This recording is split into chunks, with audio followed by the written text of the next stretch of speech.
Ko Ruahine te maunga, the Ruahine Ranges are my mountains. Ko Manawatu te awa, the Manawatu River is my river. Ko Rangitāne, nā Ātiho Nui a Paparangi te iwi. I'm from the people of Rangitāne in the Dannevirke area and Ātiho Nui a Paparangi from up the Wanganui River. Ko Tamaki Nui a Rua te Kāinga, Dannevirke is my home. Ko Mavis Mullins our home. My name is Mavis Mullins. Tēnā koutou, tēnā koutou, kia ora koutou katoa. My very sincere greetings to you all.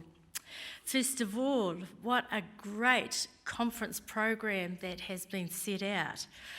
Almost tempts me to dodge my next couple of days and be a bit of a hitchhiker in here for a number of reasons. But I'm very privileged. I feel very privileged to be the first of many, hopefully that will give you either some new ideas, some inspiration, or just a feel-good for the next couple of days. Thank you, Hannah, and also thank you to the conference organisers again. But just very quickly, a brief about me, so that hopefully everything else fits in. So I live in Dannevirke, born and bred. We're fourth generation, as has been explained, shearing contractors in the Dannevirke area. So my grandfather, Louis Paiwai, started a shearing run. My father and his brothers joined him, and then not long after that, my husband and I bought the run, and now our children undertake that business while we do other stuff. But it's really very cool to be part of a business where you can look back and you can look forward. You know, there's something kind of special about that. And what it has also done, not only are we fourth generation, our client base are fourth generation, some of the kids I grew up with are now on the farms. Some of the people who worked for my grandfather, their children, great-grandchildren, still work for our children. So you can imagine weddings, funerals, they're big. But it's fun and it's great. And you know what? It's things like this that define us as New Zealand Aotearoa. We are so different. And I'll jump ahead a little bit.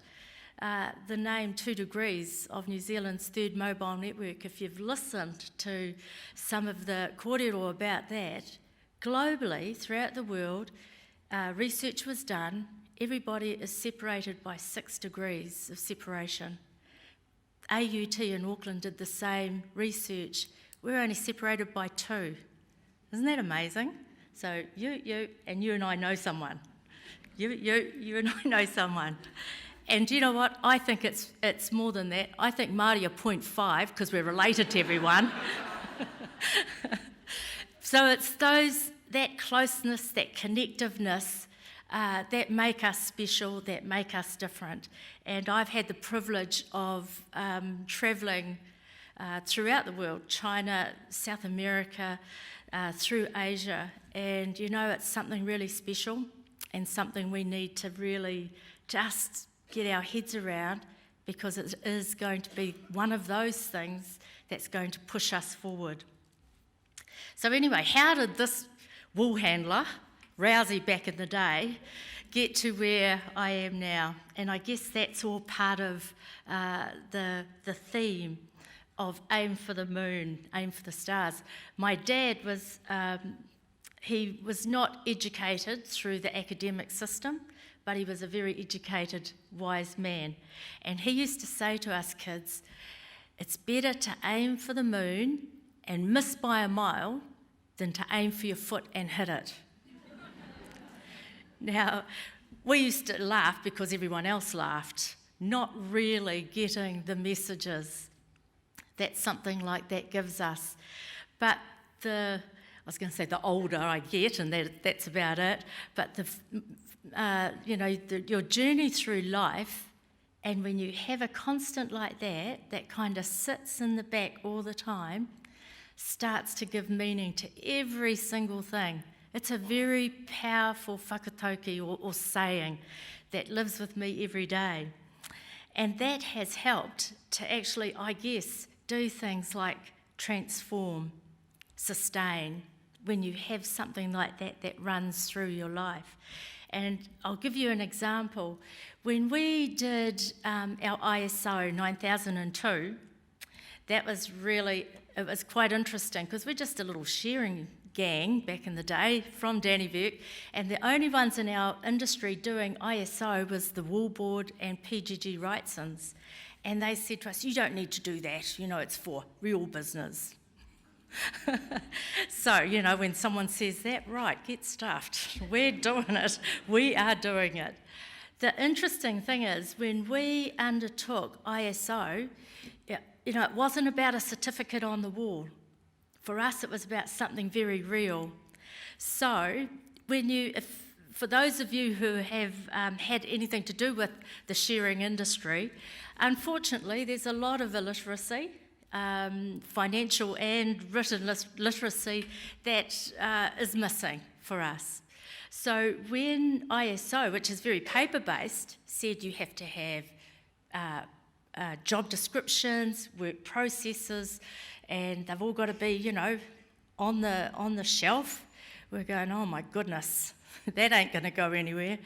So what we did, we used photographs. We talked to our people and said, how's the best way to identify everything we do?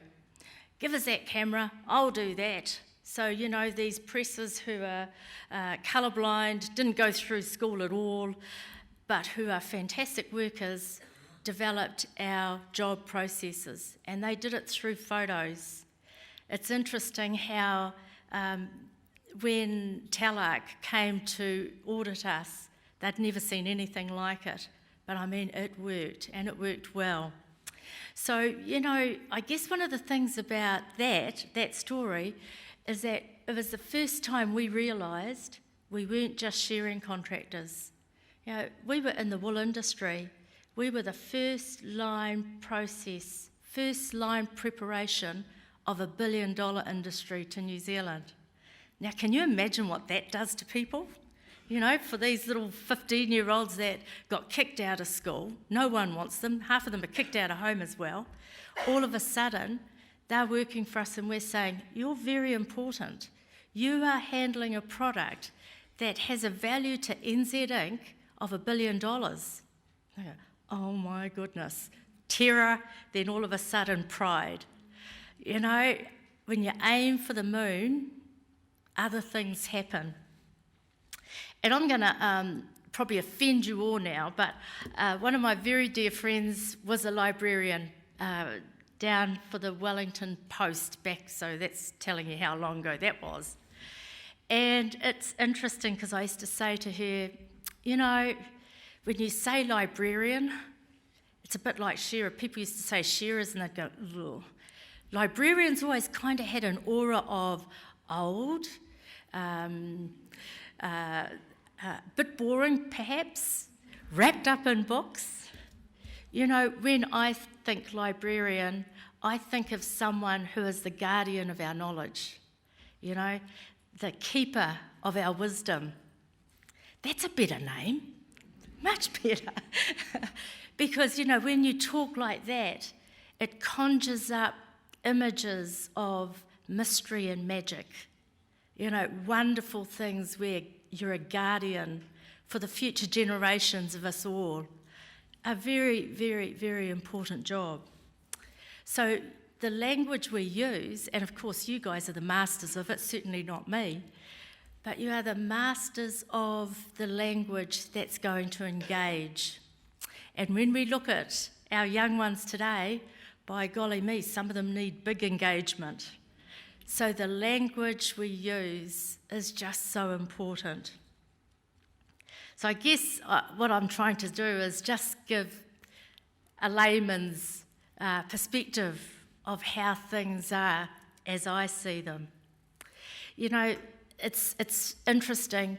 Shearers used to be, work hard, play hard, get drunk, and then go to work again the next day.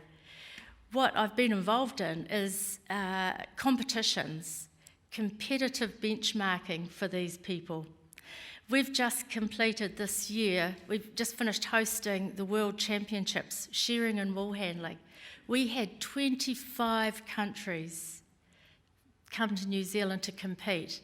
Let me tell you some of them, because it blew me away. Estonia, Lesotho, South Africa, Spain, Norway, Austria, Italy. They came from Japan. Japan was there. Who knew they had sheep? But you know, what we did was that we had people who didn't get through schooling, because that's why they're where they are. But all of a sudden, these are people who now see themselves as elite sports people. So are they out drinking every night? Actually, no. Where are they? They're in the gym. You know, things are different when you put a different lens over whatever it is that you want to do. And in 2014, we'll be taking a team of New Zealanders away to Ireland for the championships over there. You know, how cool is that for us, for our people? How cool is that? I just want to move now a little bit. In 2000, I was asked to become involved in Māori land. And if you're Māori or half Māori or even this much Māori, you'll own a footprint somewhere, I can guarantee you will. You know, Māori land, what I found out was that freehold Māori land, 23% of it doesn't even have a title. You know, talk about low-hanging fruit. By golly me, it's right there. You know, some people see it as a liability. At the end of the day, it's the answer. If we can drive productivity up, and that's what they're saying we need to do, we've got it. We've got it. You know, we just need to set things in place to make it happen. Also in 2000, I was asked if I would be interested in being a trustee for Māori Spectrum. Now, I do a lot of governance work, but I said, look, I wouldn't know what the heck that is. And they said, no, it's governance that we'd like you to do, like you to be on this board for. And I said, well, what is Spectrum? And then all of a sudden it clicked. You know, this was at the time when the foreshore and seabed was a hot potato, very hot potato. And then there was a claim for airways. And I can remember all my Pākehā friends saying to me, God, you Maoris, you know, you want the beaches, now you want the air. What's the matter with you guys? And for a little bit there, I sort of thought, oh, yeah, it probably looks a bit like that. But what I did is I accepted this appointment to go on to Māori Spectrum. I found out that in New Zealand we had some of the highest mobile charge rates in the whole OECD. We were really, what did they call it? The incumbents who were providing telecommunications at that time said that they called New Zealand a star performer. You know. Yes. Okay, so we were charged with developing New Zealand's third mobile network, and we were given $5 million, and we were given a lot of cheek, a lot of stick about that $5 million. We thought it was great. We thought, right, let's get into it and do this. Didn't take us long to realise it was going to take $500 million to start a new mobile company. Yep, you know, here's 5 cents to go and buy a Mercedes. Doesn't quite, the sums don't add up. But what did we do? We did the business plan. We could see that this could work. We could see that if we could convince the Crown to introduce legislation that was global best practice anyway, you know, we had a chance. So we did it. We stuck in there and we did it. In 2009, we launched 2 Degrees Mobile. It is now seen as New Zealand's third mobile network. What we did in that time frame, from 2000 to 2009, we were able to attract, in a global financial crisis, more than $200 million of offshore investment into New Zealand. We were able to create it was about 180 brand new jobs. You know, we were able to influence things really. We were able, in this time frame, we've been able to put $1 billion back into the pockets of New Zealand consumers. How cool is that? How cool is that? That's not just with the third mobile network through 2 degrees, but it forced the others to sharpen up. You know, we didn't want to be a star performer any longer. Now, it's things like that take me back to my dad, my very wise, wonderful father. Better to aim for the moon and miss by a mile than aim for your foot and hit it. And then I think about where we all come from. You know, NZ Inc., we're little, we all know each other. You know, there ain't too many highfalutin flash ones here.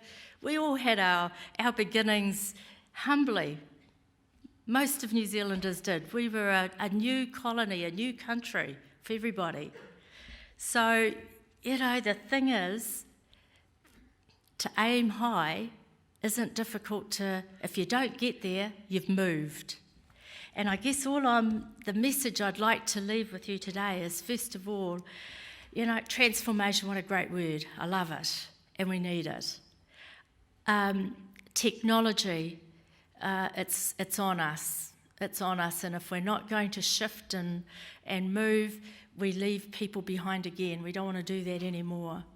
And so for you and the important work you do as the guardians of our knowledge, as the guardians of the wisdom of our country, no pressure, people, by the way, you know, your role is very important for us all. I thank you for the energy and the efforts that you provide to this sector. Thank you, because I thank you from my children. I thank you on behalf of my great-grandchildren and my great-great-grandchildren, because the footprint you leave is so important. So you guys, please have the greatest couple of days. Make friends, reacquaintances, but don't forget, I love those words and they've gone. Celebrate, sustain, transform, inspired. All the best. Tēnā koutou, tēnā koutou, tēnā koutou katoa.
Tēnā koe, Mavis. Thank you very much for coming to speak to us today with such a fascinating story of your journey towards the stars and the moon. If anyone has some questions or comments for Mavis, I invite you to pose them to her now. We've got some roving microphones over here, I believe. Where have you got them? Yeah, if you could please use those so your question can be captured for the recording for those that can't be here today. Does anyone have any questions or comments?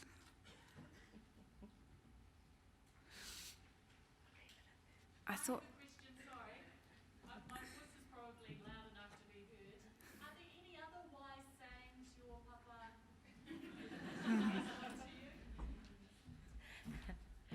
our whole life was brought up with those kind of whakatauki, and one that I've had to struggle with, and it is a well-known Māori one, is kaua te kumara he kōrero tōna reka, which means, the kumara never talks about how sweet it is. So sometimes these kind of addresses can be, quite a pull. But, I guess every family has them, don't they? You just don't recognise them sometimes until later. But, look, he filled our lives with these kind of things that made us think. Are there any more questions? I have a question I thought of when you mentioned 23%. For those that work directly with the public, okay, it's something that you can actually go to think that's quite a meaty question. For those that work directly with the public, how can we as guardians of knowledge help everyday Māori get that 23%? Gee, if we can do that, we don't have a problem. But, I think it really comes down to something called manaaki, which is really just respect for each other, and just realising that everybody has a value. Even that smart little ratbag, that lives at the end of the road, who perhaps is just a little bit cheeky on his way past, everybody has a value. And what we've often done within our sharing is we work on values. We have 4 key values that pervade our work. The first one is whanaungatanga.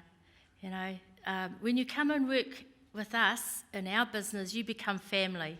If you turn up at the door and we're having dinner, well, you'll be sitting down for dinner too. It's as simple as that. It is about manaakitanga. It's inclusiveness. Doesn't matter what your dad does, doesn't matter what car you drive, what school you went to, none of that matters. It's inclusiveness. It's about mātauranga. Okay, you didn't get school seat, right, you dropped out, but you're a clever boy or girl. There's learning all around. You don't have to be in a classroom for learning. It's instilling that there's learning everywhere. And the last one is tino rangatiratanga. Self-determination. You are responsible for your own actions. Put that back. Those kind of values have brought out some of the most outstanding results that we've had with young people who, and not so young, who have appeared to have fallen through the cracks. It's really just taking the time to value everybody, even the rat bags.